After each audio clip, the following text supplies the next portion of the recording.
Bienvenidos a Cómo Soy. Conversaciones privadas y en profundidad con los mejores profesionales del mundo de la salud integrativa. Hoy en el podcast hablamos con Stephanie Kaufmann, fisioterapeuta especializada en disfunciones del abdomen, del suelo pélvico, con más de 20 años de experiencia en consulta. Stefa es codirectora del Centro de Fisioterapia de Suelo Pélvico RAP Barcelona y cofundadora de la plataforma pelvify.com. Colabora en el equipo de investigación y docencia de RAP Barcelona, participa de congresos y mucha gente la conoce como fisioterapeuta especializada en suelo pélvico, actualmente doctorando en tratamiento de fisioterapia en mujeres con el síndrome genitourinario de la menopausia, tema del que vamos a tratar hoy, pero en general hablaremos de suelo pélvico, de menopausia y de todo lo que nos pasa en las mujeres en la etapa previa, durante y después de la bajada de estrógenos. Stefa, bienvenida al podcast. Encantada de estar contigo, Nuria. Es un placer que me hayas invitado. Llevamos muchísimos años conociéndonos y bueno, por fin ha llegado el día de hablar de suelo pélvico.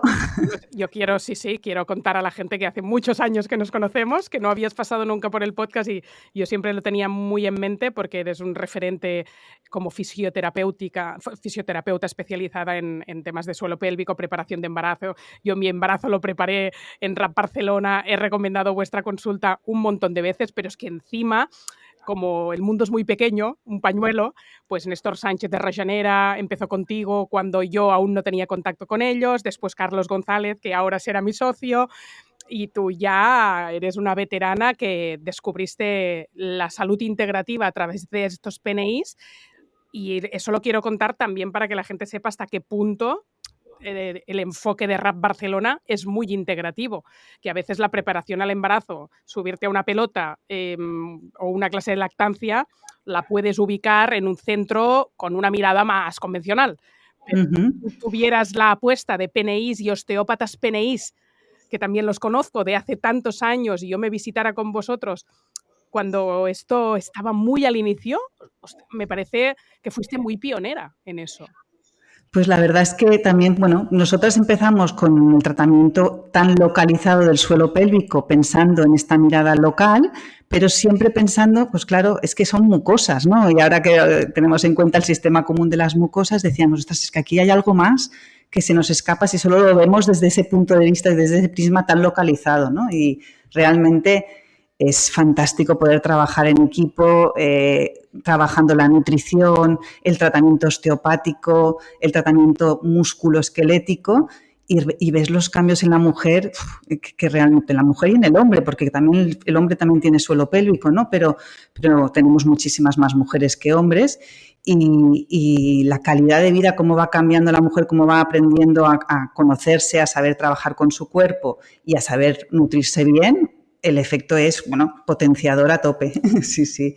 Qué bien. Realmente. Cuéntame en qué momento te empieza a interesar eso del síndrome genitourinario de la menopausia, cómo te vas metiendo en eso y bueno, hablaremos un poco de eso, que a la gente le puede parecer muy, muy extraño y muy nicho, pero ahora descubrirán que no, porque vamos a hablar de una etapa de la mujer muy importante que puede durar muchos años porque empieza mucho antes probablemente de lo que estamos pensando.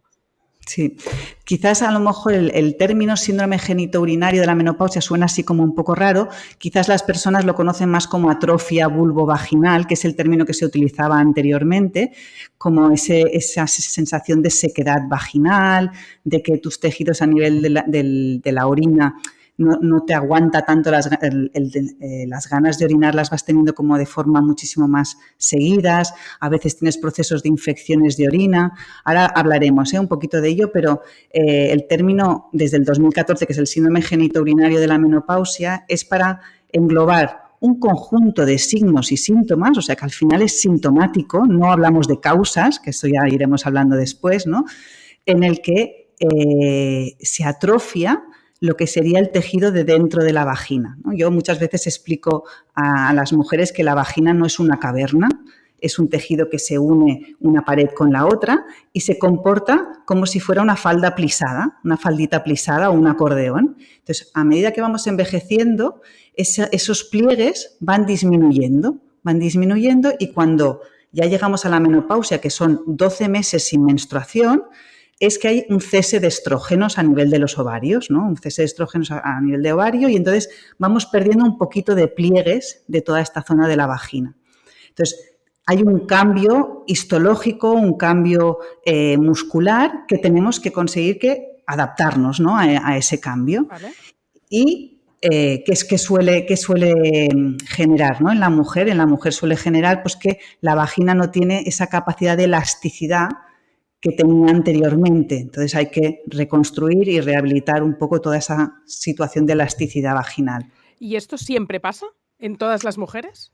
En todas las mujeres pasamos por un proceso de atrofia vaginal a medida que vamos envejeciendo, pero no todas las mujeres tienen síntomas. Vale. Entonces ahí estamos, ¿no? Entonces, ¿por qué algunas tienen síntomas? ¿Por qué otras no? ¿Por qué unas mantienen su lubricación y su deseo sexual y su bienestar a nivel funcional de lo que sería el aparato urinario y el aparato vaginal y otras no?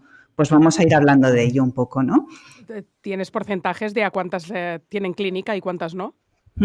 El síndrome genitourinario es un síndrome clínico porque es dispareunia. Dispareunia es dolor en las relaciones sexuales, infecciones urinarias de repetición, con lo que es otro síntoma, sequedad vaginal, falta de lubricación, sensación de quemazón o ardor al orinar, incontinencia urinaria o sensación de tener que ir muy a menudo al lavabo. O sea, todo ese conjunto de síntomas es el síndrome genitourinario de la menopausia. Y se estima que un 50% de mujeres menopáusicas pasan por este síntoma o este síndrome, o sea que son muchísimos. No quiere decir que tengan todos los síntomas. Ahora te iba a preguntar, a lo mejor no, tienen uno de ellos, pero la gran mayoría tienen varios. Pero muchas tienen el de la disfunción sexual, que realmente que ahí yo, pues como mujer de 48 años, digo, o sea, no puede ser. Tenemos que ahí tener herramientas para poder llegar a los 80, 90 o los años que sea con una buena función urinaria y función vaginal. ¿Qué podemos hacer en general también para cuidar nuestro suelo pélvico? Hemos hablado un poco de buenos hábitos, pero no sé si podemos concretar un poquito más. Sí, nuestro suelo pélvico, o sea, la función del suelo pélvico, ¿cuál es? La función del suelo pélvico es una función esfinteriana, ¿no? Como hemos hablado de la incontinencia urinaria, pero también tiene una función esfinteriana a nivel anal, ¿vale? Hemos hablado mucho de la incontinencia urinaria, pero también sabemos lo tabú y lo infradiagnosticada que está la incontinencia anal, los problemas de escapes de gases, escapes de heces o urgencias defecatorias que generan tanto trastorno pues, en la población que lo sufre, ¿no? Entonces, tenemos todo un sistema muscular que se puede trabajar también a nivel anorrectal para dar sostén a esa zona anorrectal y también ayudar a generar una buena coordinación muscular en el momento de la relajación de los músculos, ¿no? Porque hablamos muchas veces de tonificar, pero hay gente que lo que le cuesta es relajar la musculatura para poder defecar correctamente. Y esto tenemos herramientas, por ejemplo, el biofeedback. El biofeedback es una herramienta que ayuda a que el paciente pueda ver a través de un baloncito que se pone en el ano y que pueda ver cómo se relajan los músculos, cómo se contraen para poder defecar mejor. Y si tiene un problema esfinteriano, pues trabajar ese entrenamiento, ¿no? Entonces, la buena cura del suelo pélvico no solo es anterior, sino que también es posterior a nivel anorrectal. Vale. También tiene una función de sostén de las vísceras, de aguantar la vejiga, la matriz y el recto. Entonces, ese sostén de las vísceras depende del músculo, pero también depende del colágeno, depende del tejido conectivo. Con lo que aquí la alimentación también es súper importante. Si yo no como nada de pues caldos de carne, de huesos, ¿no? y que pueda activar el colágeno, si no tomo nada de proteína, la musculatura también se va a ver un poquito más debilitada, ¿sí? Y ahí la nutrición es súper importante, por eso nosotros, pues, junto con Carlos González, que viene aquí a la consulta, que estamos encantados, junto con Eduard Vilar y con Isaac Edo, que trabajan también todo el tema del PNI, nos ayudamos a aportar toda la parte nutritiva al suelo pélvico, porque es 80% tejido conectivo el suelo pélvico y 20% musculatura, con lo que el tejido conectivo es súper importante. Y lo que sería también la función sexual, ¿no? Función urinaria, función defecatoria, función de sostén de vísceras y la función sexual. Y aquí hemos hablado un poco antes de todo lo que sería el deseo, las ganas, el estímulo, o sea, el conocerse a sí misma, el tener placer, tocándose, mirándose, estimulándose, y saber mover los músculos del suelo pélvico te va a ayudar también a retroalimentar ese placer del tejido. Y saber mover tu pelvis, o sea, si tenemos una pelvis completamente rígida y queremos disfrutar de nuestro movimiento, pues hay que saber mover un poco en retroversión, anteversión, lateralizaciones, en círculos. Todo esto nos va a ayudar también, no solo el suelo pélvico puramente muscular y conectivo, sino toda la pelvis y toda la columna que trabaje coordinada con el suelo pélvico. Ahora me dirás que bailar o hacer danza del vientre quizás es muy... Pero ¿hay alguna cosa más moderna que me haya perdido estos años para practicar este movimiento que estás contando? Claro, yo creo que el hecho de moverte y de tú sola delante de un espejo y ponerte música y verte guapa y estimularte en movimiento sexy, sensual. Ojalá hubiera muchas más clases de trabajo de conexión con la mujer empoderada que tenemos dentro, ¿no?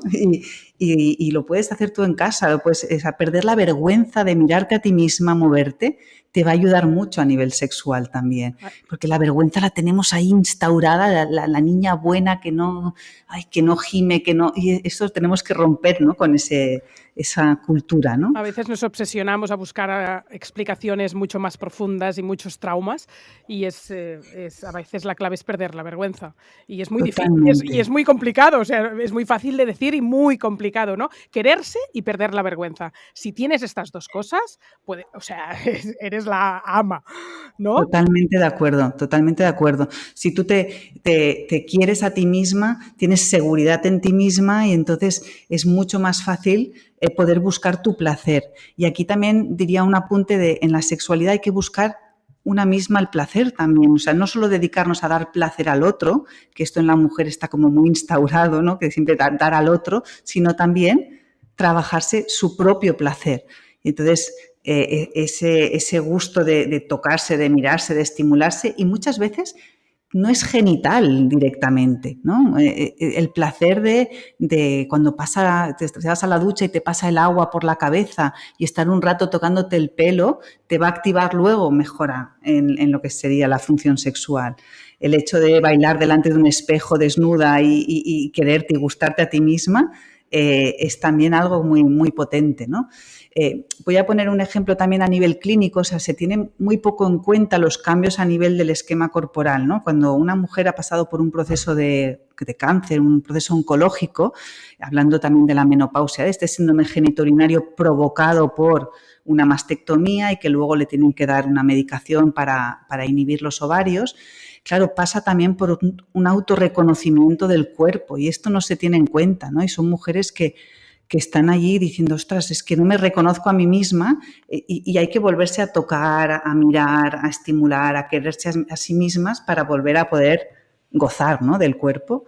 Sí, sí. Yo tengo alguna amiga que dice, es que no me quiero, o sea, no me gusto. Claro. No, me miro y no estoy bien, he engordado. Bueno, y si el cuerpo va cambiando en la menopausia y encima te sobran algunos kilos y te miras al espejo y no encuentras que seas deseable, ¡buah!, será mucho más difícil, ¿no? Claro. Conectar con alguien.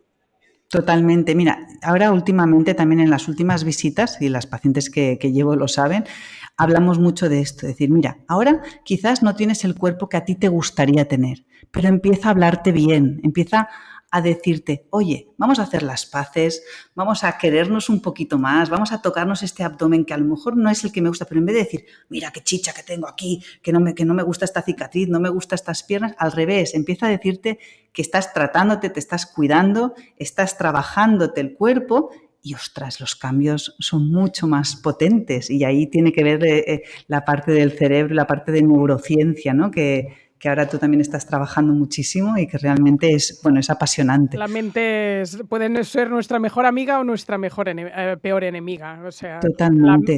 Todo es mental, es brutal. Pero tenemos la capacidad de poder modificar, y eso es súper importante. Con pequeñas acciones se generan unos cambios brutales. Entonces, yo muchas veces digo, o sea, pequeñas acciones, no busques algo muy grande, sino ahora estás empezando como a autotocarte el abdomen, a hacerte un automasaje, a mover la pelvis, vamos a ir trabajando esto. Es una pequeña acción y que luego tendrá un gran cambio, ¿no? Pero poquito a poco. Gracias por compartirlo. Gracias por no, hombre, compartirlo. mira, encantada. A ver, yo creo que hay que ser transparente. Soy una persona, siempre he dicho, soy muy buena persona y soy muy transparente.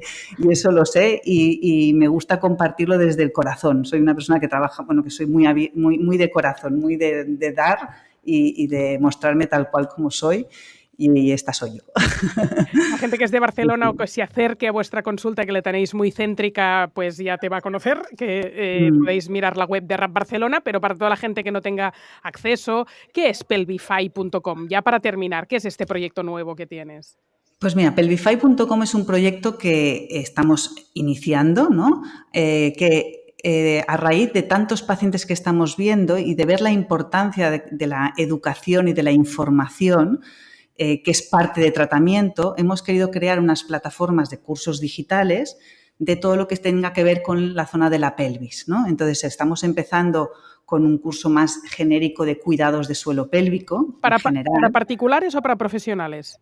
Para particulares, para mujeres que tengan, que quieran revisar cómo está su suelo pélvico dentro de lo que se puede hacer a nivel digital. Está claro que el tratamiento de fisio es una cosa y todo lo que sería a nivel digital es otra, pero hay muchas cosas que se pueden hacer a través de las plataformas y ese es un poco nuestro interés, ¿no? Que llegue a mucha más gente y a nivel pues gratuito, digamos, estamos dando a través de una newsletter una información de valor. Porque, claro, nosotros no tenemos lo hacemos todos nosotros, ¿no? Y entonces a través de una newsletter diaria estamos dando consejos diarios de temas de pelvis. Madre mía. Una newsletter diaria que es con el objetivo de entretener un poco, de dar un consejo y detrás, pues, de vender cursos de cuidado de suelo pélvico en la mujer, en el hombre y ahora estamos, pues, arrancando también con el dolor pélvico crónico, que es toda una problemática de pacientes que sufren mucho en la zona pélvica y incontinencia urinaria en el hombre. Estamos ahí con ese trabajo muy interesante. Pues nada, os vamos a mencionar por tierra, mar y aire en nuestros canales de Telegram, en las descripciones de los episodios, en YouTube, en Instagram, pelvify.com, para que se apunten a esta newsletter de consejos diarios, porque cada una desde nuestras casas podamos cuidar el suelo pélvico. A veces los podcasts son un momento de revelación en el que dices, pues mira, un hábito más que no tenía incorporado y que me lo voy a currar, tengo deberes, voy a meter el foco aquí durante un tiempo hasta que esto me habitúe, lo normalice y lo integre en mi cambio de hábitos, así que... Súper, las acciones, pequeñas acciones que generan cambios. No nos podemos quedar en el ideal de, ay, me gustaría el ideal. No, vamos a poner en marcha pequeñas acciones para que realmente se genere un cambio importante. Te voy a decir hasta la próxima, aunque es la primera vez que hacemos un podcast, pero Estefa, además eres una gran motivadora. O sea que te necesitamos cerquita para que esto que acabas de decir del final también lo encuentre un gran aprendizaje, es pequeños cambios y así llega el gran cambio. Gracias por todo, felicidades por vuestro trabajo, a todas, además las raperas sois socias todas mujeres yo creo que el ADN de la empresa es precioso, todas muy cracks, todas las socias de tu compañía y hace muchos años que funcionáis y es una historia de éxito, sin ninguna duda. Pues sí, muchísimas gracias, Nuria. Gracias. Tú también para mí eres un ejemplo a seguir. Gracias. En nuestra comunidad encontrarás el episodio completo con información detallada, con los abordajes y los tratamientos detallados por parte de nuestros invitados. Entra en comosoy.es o en comets.cat para seguir aprendiendo y mejorando cada día.